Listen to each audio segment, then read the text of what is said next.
Rafa Benitez's defensive gamble backfired as Maurizio Sarri's Chelsea showed they can grind it out at Newcastle. We had to wait 76 minutes for a game of football to break out. But when it came to life, it was worth the wait and showed that Chelsea are up for the fight this season.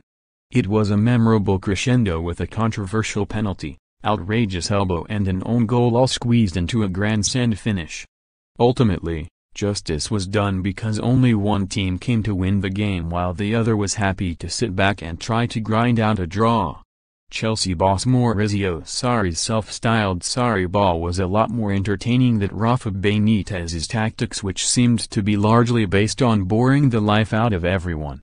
Newcastle won 2 Chelsea player ratings as Blues star handed 4 despite continuing winning start to season. Thankfully, Eden Hazard stepped up to the plate with a man-of-the-match performance and the opening goal from the penalty spot. While maybe it was karma that it was DeAndre Yedlin who put through his own net for Chelsea's last gasp winner. Yedlin had got away with murder after elbowing Olivier Giroud before crossing for Newcastle substitute Joselu to head home an equalizer the home team scarcely deserved.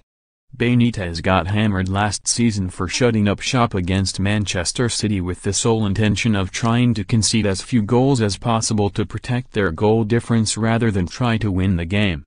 Maybe you can do that away from home, but it seems unforgivable to do it at St James's Park just 3 games into the season, no matter the argument about not having good enough players to compete.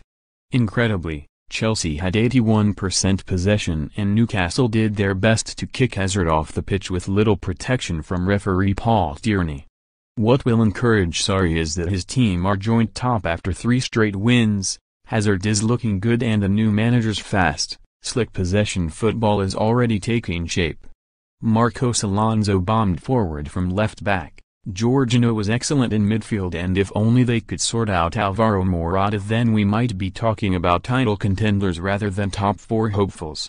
Newcastle simply battened down the hatches and invited Chelsea onto them, with Pedro twice going close before Cesar Azpilicueta's goal-bound shot in the 45th minute was unwittingly blocked by Morata's shoulder. That was Morata's only memorable contribution.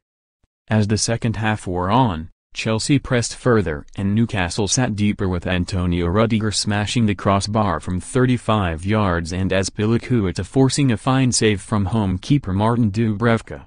Eventually, Sarri threw on Giroud for Morata and the threat became more direct, with Alonso's powerful run tempting Newcastle defender Fabian Schär into a reckless challenge to concede a 76th-minute penalty. Up stepped Hazard and he smashed it home, and suddenly the game came to life as Newcastle were forced to come out and play. It did make you wonder what might have been if only Newcastle had tried to go for it earlier. Sure enough, Newcastle drew level after 83 minutes, but it was with even more controversy. Giroud jumped for a high ball. Yedlin clearly elbowed the Chelsea substitute and was lucky not to get a red card, let alone be allowed to carry on and put over a near-post cross. Chelsea defender David Luiz switched off, lost his man, and Newcastle sub Joselu ghosted into head powerfully into the top corner despite keeper Kepa Arrizabalaga's despairing hand. All could have been lost for Chelsea. But they refused to settle for just a point and went again in search of a winner. Typically it was Alonso, outstanding on the left, who drove forward. His cross shot was turned in by Yedlin's outstretched foot. It was no more than Chelsea deserved, and Benitez's defensive gamble backfired horribly. But that always seemed inevitable.